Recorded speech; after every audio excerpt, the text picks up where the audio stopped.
With us now from Washington to talk about what's going to happen between Bernie Sanders and Hillary Clinton tomorrow in New Hampshire is Jeff Weaver, Bernie Sanders' esteemed presidential campaign manager. Jeff, we know there's an event. Good afternoon. We know there's an event in New Hampshire tomorrow. Bernie Sanders, Hillary Clinton, both going to be there. Everyone assumes it's an endorsement. Is that correct? Well, let's call it a unity event at the moment. I don't want to preview too much, but they will be there together in New Hampshire, talking about the need to go forward to win the White House. Right, but you're not saying, Jeff, that all the reporting on this that suggests that an endorsement is forthcoming is incorrect, right? I'm not confirming that there will be an endorsement tomorrow. How about we'll put it that way? Okay, that's fair. If there was an endorsement tomorrow, just explain what the arc of that has been. What brought Bernie Sanders to the point that he's, at a minimum, willing to stand up on stage with Hillary Clinton and do a unity event and more likely actually finally confer her with his endorsement? What's changed? Well, I think there has been a tremendous amount of communication between the campaigns since the end of the caucus and primary system. I think there's been was largely focused on the substantive issues that were the focus of the Sanders campaign. I think you saw recently the secretary coming out with a very bold plan on college financing, wherein she included in large part the free college tuition at public colleges and universities that the senator was advocating throughout the campaign.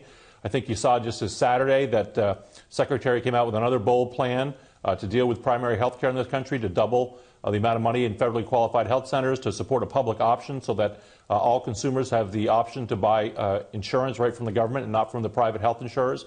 And I think if you look at the platform process that we just went through in St. Louis and then in Orlando just this weekend, you saw the inclusion of a $15 minimum wage, a centerpiece of Senator Sanders' campaign, putting a price on carbon, and a host of other issues, ending the death penalty, dealing with the criminal justice reform, dealing with the need for real comprehensive immigration reform, and a host of other issues where there has really been a coming together of the party around a very, very progressive platform.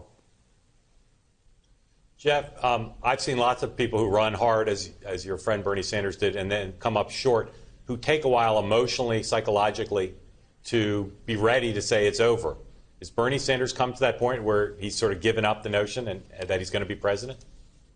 Well, I think the math in terms of delegates is pretty clear. The secretary has the delegates, the requisite delegates needed to win. There's no doubt about that. But look, Bernie Sanders, as he said on the first day when he got in this campaign, was in this campaign to advance a progressive agenda. Obviously, he believed then, and I certainly believed, that having him as president would move that agenda forward the fastest. But the truth of the matter is that the secretary has more delegates, and the secretary over the past weeks has really made it a strong point that she is opening to listening to the concerns of the people, the 13+ million people who voted on real substance, that she's willing to listen to them, that there's a place at the table for them in her campaign and ultimately in her administration. So that's a very, very strong outreach on her part. It is to be applauded, and I think that's what you're seeing. This is a response to that. You and Bernie Sanders argued for a long time, backed up by polls, that Bernie Sanders was a stronger general election candidate against Donald Trump than Hillary Clinton. Do you still believe that?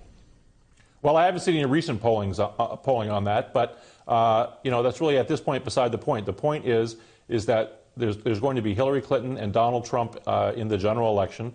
And Donald Trump, let's be clear, would be a disaster for this country. All of the things that the people who supported Bernie Sanders have fought for to elevate in terms of wealth and income inequality and a host of other issues would not only not move forward, they would move backwards. Hillary Clinton will move those issues forward.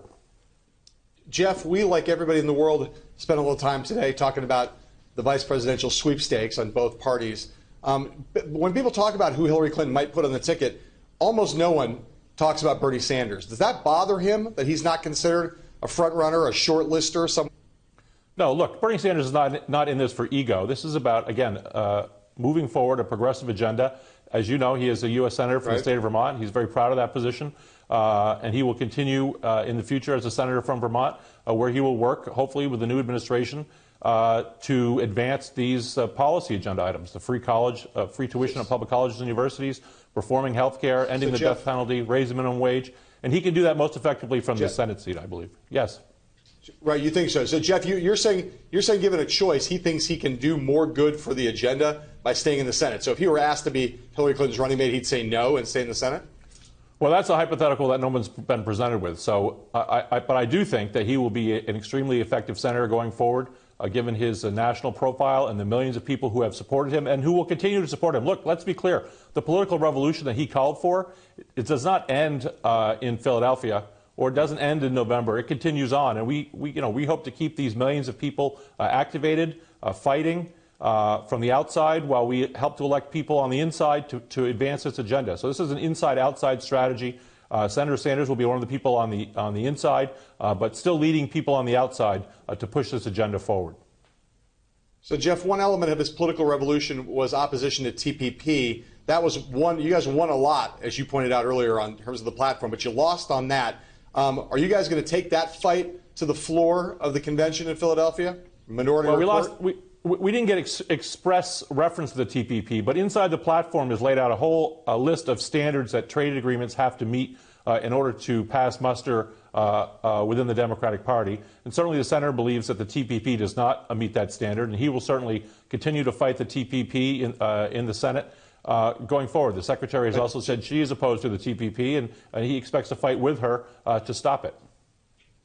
But, Jeff, you didn't answer my question. Are you guys going to fight over TPP on the floor in Philadelphia or not? I don't anticipate this time that there will actually be a floor fight on TPP. All right, Jeff. Thank you very much. Appreciate it. Always